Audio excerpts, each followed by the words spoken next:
Hi guys, Brain here, and welcome to another video. Today is a special video because I want to talk about my secondary killer main, good old Hillbilly. Because Hillbilly is a character that has been, well, historically mistreated and mishandled by behavior to the point where there's kind of an inside joke among people that main Hillbilly that behavior just hates the character outright.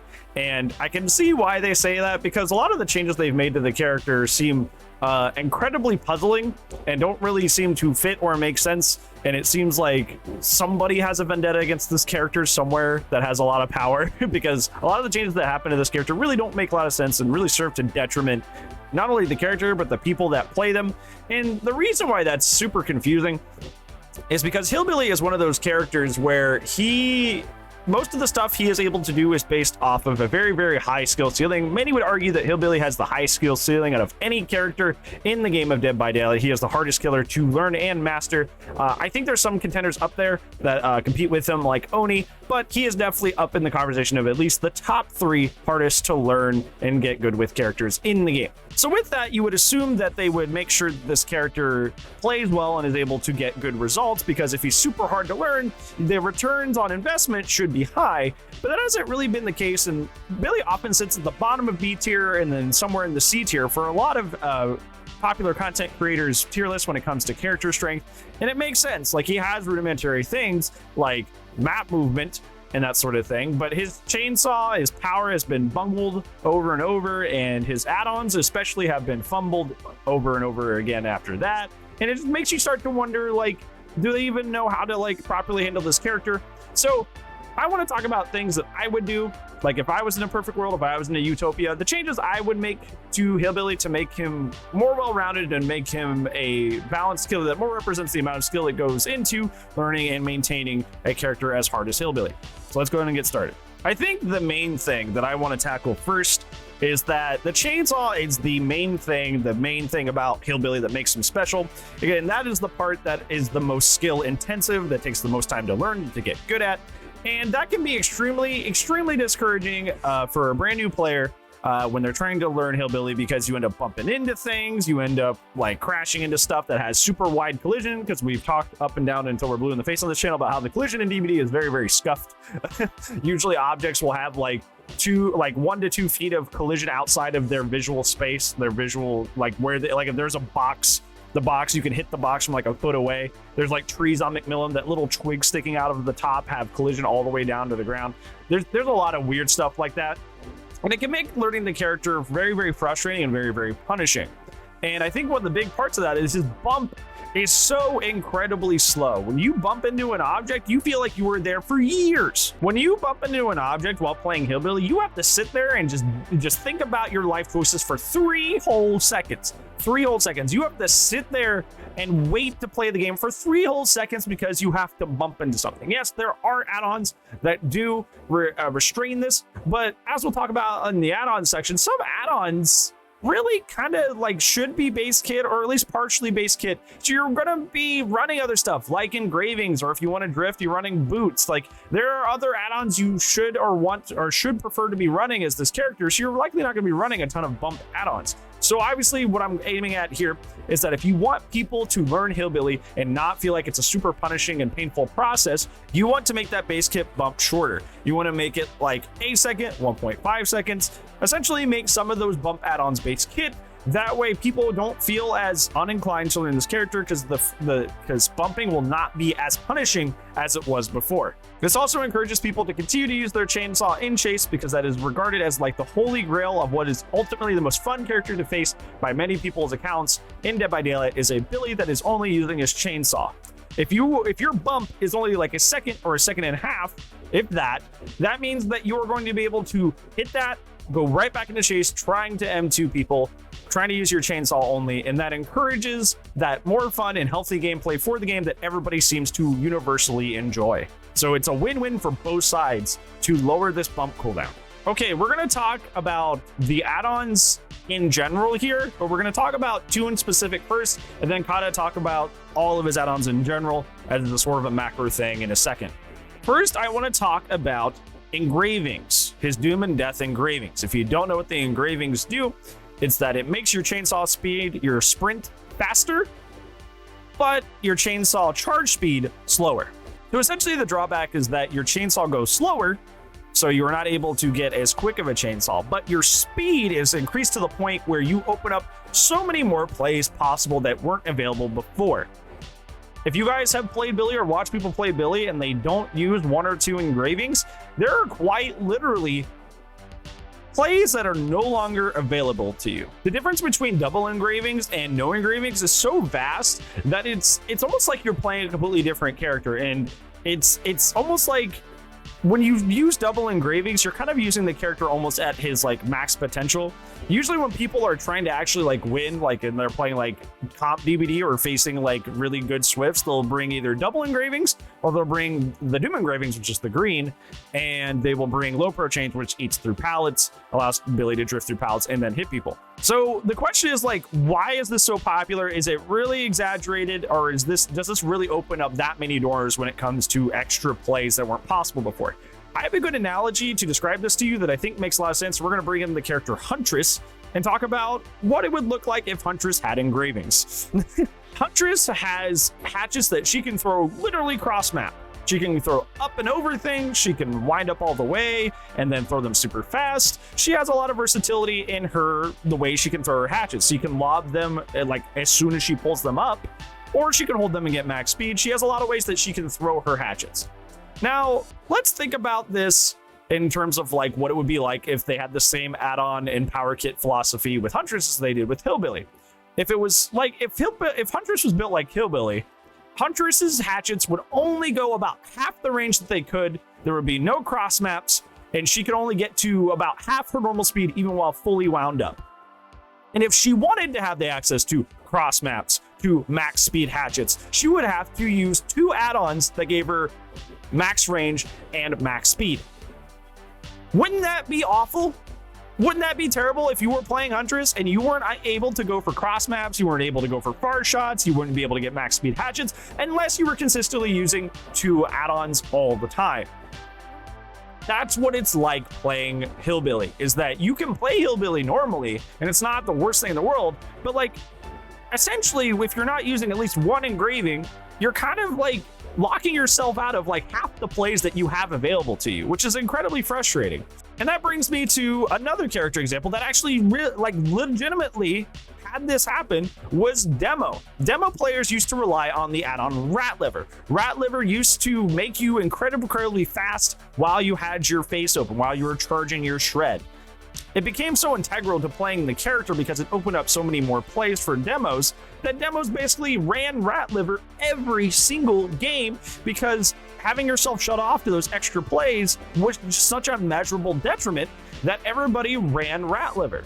Bronx, who mains Demo, infamously always had like 1,000 Rat Livers on his account at any time, because that is something that was almost like you had to run, because it did open up so many more plays for you. But what they did in Demo's situation is to kind of discourage that. They actually took Rat Liver, they took the add-on and halved it. They gave half of the speed to Demo's base kit and gave half to the add-on. So you can still run the add-on if you want that same speed, but now you have half base kit, so you're more encouraged to run other add-ons. And I think this would be a perfect thing to do with Billy's engravings, because you could still run the double engravings that have the super speed that everybody loves, everybody finds super crazy, but you're not taking up full add-on slots to have some of the plays that you wouldn't have otherwise. It's kind of silly that this character is so limited if they're not running at least one of these add-ons. So why don't we bake half of them into the character like we did in the demo situation? That way he can make some of these plays, but not all of them. And if you want full access to all those plays, you can just still run the engravings, but you are still able to make some of them if you want to run other things. Okay, so let's talk about his add-ons in general, because I think this character in general needs an add-on pass. So Billy used to have a wider range of more interesting and great add-ons, but he got all his add-ons nerfed pretty severely and reworked into mostly useless things. Black Grease, you have your chainsaw speed increased if you get blinded. Wowee, that happens a lot. Yeah, why would you willingly let something bad happen to you? Like having somebody roll off the shoulder and drop the survivor just so you could have better chainsaw speed? Like, that doesn't make any sense at all. You can have leafy mesh, which gives you 15 seconds of undetectable when you down a survivor. You know that undetectable, the status effect where you don't have a tear radius or a red stain, that thing that helps you in chase. Let's just give that to him at the end of the chase for 15 seconds. That way you can't feasibly use it in another chase unless somebody's literally standing right next to the person that you down. Yeah, that's great. What about the belt buckle? That one where if your chainsaw's overheated, your tear radius shortens? You mean the character that has a loud chainsaw that can be heard all around you? Wow, that's helpful. So how did his add-ons get into this bad of a place? It's because he kind of had like a Freddy situation. Freddy had at one point had some really problematic add-ons. He had essentially Thanatophobia as just like a normal add-on, so he could essentially stack 5 slowdown at once. So they just nuked all his add-ons from orbit, and now Freddy's add-ons all suck. Like, they're like, hey, would you like slightly increased footsteps sound audio? It's like, it's a lot of useless stuff that doesn't really help him that much. And there's basically no reason besides if you want dream palettes to run add-ons on Freddy, period, besides maybe like his paintbrush, which keeps people asleep once they go into the game. The same thing happened to Hillbilly. He used to have really problematic add-ons that increased his chainsaw speed with no drawbacks. We kind of have that as a meme add-on, which is the Tune Carburetor, which gives you the similar effect, but now you're moving slower, so you're not max killer speed, which is bad if you're trying to go for chainsaws.